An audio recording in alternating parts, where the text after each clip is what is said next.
जय श्री गणेश जी, हर हर महादेव। मैं हूँ आचार्य संध्या सक्सेना, माँ लक्ष्मी ज्योतिष आध्यात्मिक संस्थान की तरफ से आप सभी का स्वागत करती हूँ।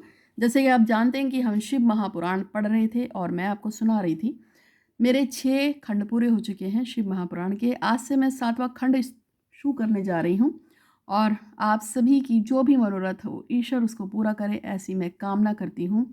और भगवान गणेश जी महाराज मुझ पे, मेरे परिवार पे, मेरे कुटुंब पे और जो भी मेरे फॉलोवर्स हैं, जो मुझे मानते हैं, हम सब पे कृपा करने के लिए आपका बहुत बहुत धन्यवाद, धन्यवाद, धन्यवाद। आपका धन्यवाद, धन्यवाद, धन्यवाद।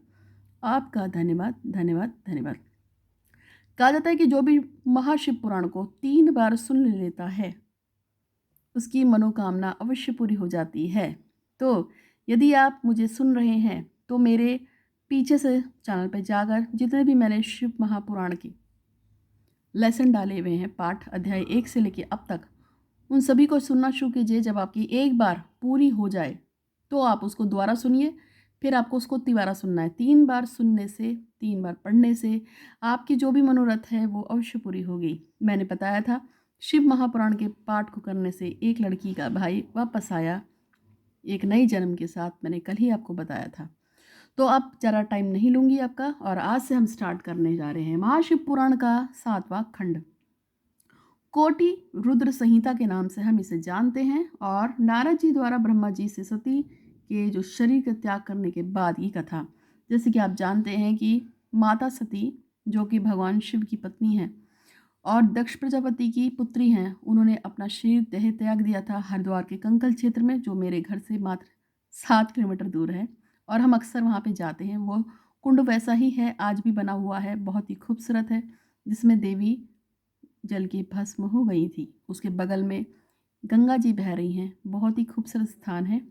और उसके पास में ही हमारा इधर का शमशान घाट है, जहाँ पे लोगों को फूका जाता है और उसका जो चिता की जो राख है वो उसी के मंदिर के सामने से ही बहती हुई निकल जाती है, जैसे कि ईश्वर खुद उस मृत आत्मा को अंजलि दे रहे हों। तो आज मैं बात कर रही हूँ, नारद जी ने कहा, हे पितामह, जब सती ने अपना शरीर त्याग दिया तो फिर उनके आगे की कथा क्या है। तो उन्होंने कहा कि हिमालय की पुत्री बनकर उन्होंने पुनः भगवान शिव को प्राप्त किया। उसका कारण ये था कि जब माता सती ने अपने शरीर को त्याग दिया था और जिस समय उनका शरीर ज्वाला बन गया और वो अपने शरीर को छोड़ रही थी, उसी समय उन्होंने ब्रह्मा जी से जो है वरदान ले लिया था कि वो अगले जन्म में पुनः अपने पति शिव को प्राप्त करें।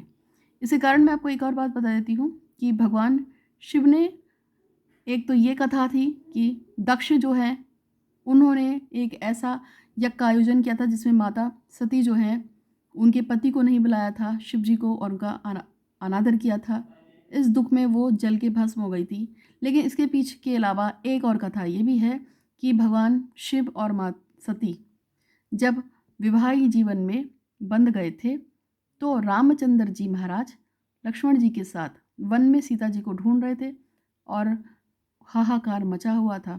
उस समय में माता पार्वती, माता सती जो थी, अपने पूर्व जन्म में उनके मन में ऐसा आया कि वो रामचंद्र जी का एक टेस्ट लें, एग्ज़ाम लें, एक परीक्षा लें, जिससे कि जान सकें कि क्या सच में वो मर्यादा पुरुषोत्तम राम है, क्या वो सच में विष्णु अवतार है। और उन्होंने इसीलिए माता सीता का रूप धर लिया था और माता सीता के रूप में जैसे ही वहाँ पर पहुँची तो भगवान ने उनको प्रणाम करके बोला कि हे माता सती, आप मेरी पत्नी सीता के रूप में क्यों यहाँ घूम रही हैं, भगवान शिव कहाँ हैं।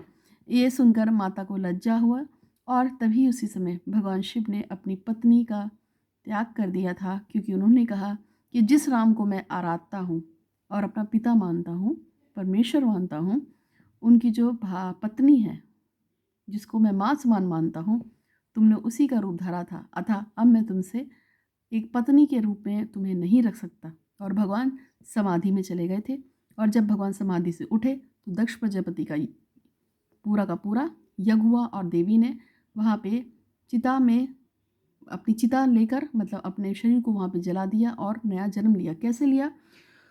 तो कहते हैं कि माता का शरीर जो है 51 शक्तिपीठ और कुछ लोग कहते हैं 108 शक्तिपीठ है, हर जगह गिरा था। जैसे कि आप जानते हैं कि कामाख्या में कामरूप मंदिर है, वहाँ माता की योनि गिरी थी, और जो ज्वाला जी है माता जी, वहाँ पे भी माता का तेज गिरा था, जहाँ ज्वाला माता बोलते हैं। इस तरह से भगवान ने बताया कि बहुत सारे जगह हैं जहाँ पर माता का ये रूप गिरा था। तो भगवान ने बताया कि जिस समय भगवान शिव को वियोग हुआ माता का, वो माता सती को लेकर भटकने लगे दर दर, और वो गिरते, और उसी समय भगवान जो विष्णु थे उन्होंने बाणों से धीरे धीरे माता सती के शव, जो उनका जो शरीर था उसका विच्छेदन करना शुरू किया। और इस तरीके से वो पूरी दुनिया में घूमते रहे। लेकिन जब वो भारत यानी कि भारत देश में आए, तो वहाँ पे जहाँ जहाँ पर उनका शरीर गिरा, जहाँ जहाँ नष्ट हुआ, वहाँ वहाँ एक वीरभद्र पैदा हुआ उस शक्तिपीठ की रक्षा के लिए। और हर जगह पर एक नया स्थान बना जहाँ जहाँ माता का स्थान गिरा। जैसे कि आप जानते हैं कि माया देवी मंदिर हरिद्वार का, वहाँ माता का सबसे पहला शरीर गिरा था। क्योंकि दक्ष प्रजापति कंखल के बिल्कुल 2 घंटे के रास्ते, अरे 2 घंटे के नहीं, दो नहीं, कितना दूर है, दक्ष प्रजापति कंखल से माया देवी मंदिर है लगभग लगभग लगभग 2.5 किलोमीटर दूर है। और 2.5 किलोमीटर दूरी पे वो मंदिर है जहाँ सबसे पहले माता का सबसे पहला अंग गिरा था। ठीक है। भगवान शंकर जब माता के शरीर को लेकर घूम रहे थे, तो भारत के खंड में शांगी पर्वत की चोटी पर एक बरगद का पेड़ देखे। फिर बरगद का पेड़ आ गया। मैंने आपसे कहा है कि बरगद का पेड़ बहुत खास होता है। अक्सर भगवान शिव बरगद के पेड़ के नीचे ही बैठते थे। तो बरगद के पेड़ के नीचे उन्होंने आंसू बहाने शुरू किया, और वो इतना रोए कि वहाँ पर एक पवित्र सरोवर बन गया, जो 2 योजन लंबा था, यानी कि काफ़ी बड़ा था। और आज भी कहा जाता है कि उस सरोवर में यदि कोई स्नान करता है तो उसकी जो भी इच्छाएं हैं वो पूरी हो जाती हैं। इस तरीके से सदाशिव जो हैं उन्होंने बहुत जगह पर, जो माता सती का जहाँ जहाँ शरीर गिरा था, वहाँ वहाँ एक नया शक्तिपीठ बनता चला गया। और ये शक्तिपीठ आप देख सकते हैं, नेट पे भी मिल जाएंगे आपको। जब माता का शरीर पूरी तरह से खंडित हो गया और अलग अलग दिशाओं में गिर गया, तो हर जगह पे एक वीरभद्र की स्थापना की गई, जो उस शक्तिपीठ की रक्षा करता है। और ये वीरभद्री भगवान भैरव कहलाते हैं।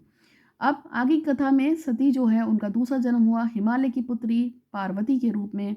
तो अब उनके बारे में बताया जाता है कि उसमें कि माता पार्वती जो है, उनकी माता का नाम था मीन, की उनकी जो माता है उनके बारे में बताया जाएगा, और उनके कैसे कैसे उनका जन्म हुआ अब उनके बारे में बताया जाएगा। तो अब भगवान ब्रह्मा अध्याय 2 के बारे में बता रहे हैं, जो कि 7वें खंड में है, जिसमें वो मेन जो मैना देवी हैं, यानी जिन कभी मेनका भी बोलते हैं, कभी मैना देवी भी बोलते हैं, उनकी कथा सुना रहे हैं कि वो पार्वती की माँ कैसे बनी। तो वो कहते हैं कि दक्ष की बहुत सारी संतानें हुई, लेकिन दक्ष की जितनी भी संतानें हुई थी वो सब वैराग्य उत्पन्न हुई थी। क्योंकि नारद जी उनको कुछ ना कुछ कथा सुनाते थे, उनका वैराग्य उत्पन्न हो जाता था। इसे दक्ष सोचने लगे कि मेरी सारी ही संतानें अगर वैरागी हो गई तो फिर मेरे आगे के पोते पोती कैसे होंगे। फिर उन्होंने क्या किया, उनके वहाँ 60 कन्याएं पैदा हुई, जिनका उन्होंने विवाह कश्यप आदि जितने भी ऋषि थे ना, जो सप्त ऋषि थे, उनके साथ अपनी बेटियों का विवाह करना शुरू कर दिया। और उन 60 कन्याओं में से एक लड़की थी जिसका नाम था सोधा नाम की कन्या थी। उन्होंने वो पितरों को दे दी, उससे उनका विवाह करा दिया। उस सोधा के यहाँ 3 कन्या उत्पन्न हुई, जिसका नाम पहली मेनका या मैना देवी भी बोलते हैं, ये जो थी हिमालय की पत्नी थी और पार्वती की माँ थी। दूसरी थी धान्य, और तीसरी कमलावती। तो इस तरह से ये 3 कन्या पैदा हुई। और एक बार ये तीनों बहनें जो है क्षीर समुद्र में भगवान विष्णु के महाराज के दर्शन हेतु आई थी संयोग वर्ष। उसी समय जो है सनकादिक, जो भगवान है सनकादिक, वो वहाँ पहुँचे और देवमंडल के साथ जब सबने उनका स्वागत किया। लेकिन ये तीनों बहनें जो थी वो सदाशिव को देखकर इतनी मोहित हो गई कि उन्होंने सनकादिक को देखा नहीं। सनकादिक ऋषि जब आए हुए थे, भगवान विष्णु और सारे देवी देवता थे, तो सनकादिक ऋषि आए थे।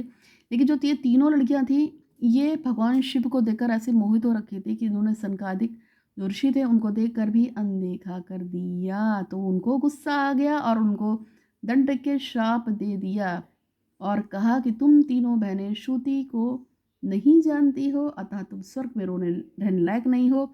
अतः मैं तुम्हें श्राप देता हूँ कि अभी इसी वक्त तुम नरक लोक में चले जाओ, मनुष्य के रूप में रहो। और इस तरीके से उनका जो श्राप था, उसके बाद वो उन्होंने कहा कि हमें श्राप से छुटकारा कैसे होगा प्राप्त।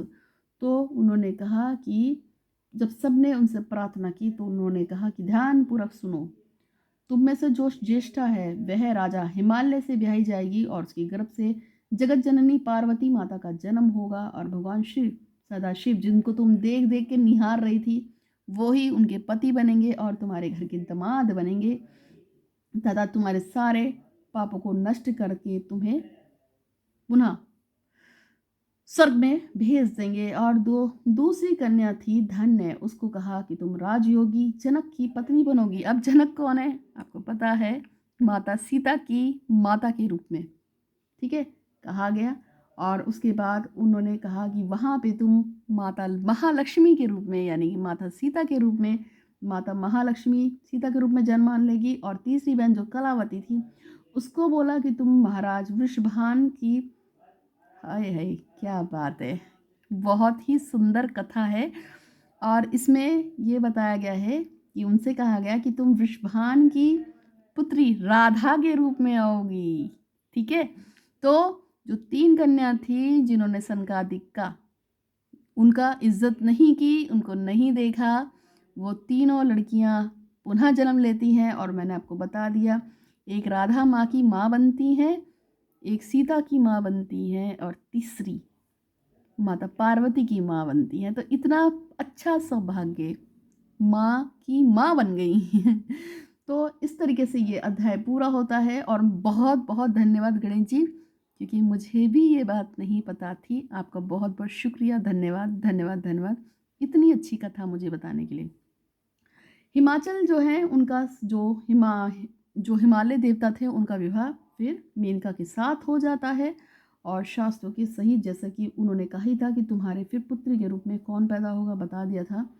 तो उसके बाद क्या होता है, सती के शरीर त्यागने के संबंध में जब उन्हें पता चलता है तो हिमाचल के देवता आदेश अनुसार तप करना आरंभ करते हैं। विष्णु सभी देवता जो हैं जगत जननी के पास जाते हैं और माता से कहते हैं आपकी महिमा अपार है और तब आप सनकादिक के वचनों को पूरा कीजिए। तब माता जो कि एक शक्ति कुंड के रूप में आसमान में विराजमान थी, क्योंकि उनका तो शरीर था नहीं उस समय, तब वो कहती हैं कि ठीक है, अब मैं हिमाचल यानी हिमालय की पत्नी मेनका या मैना के घर में जन्म लूँगी।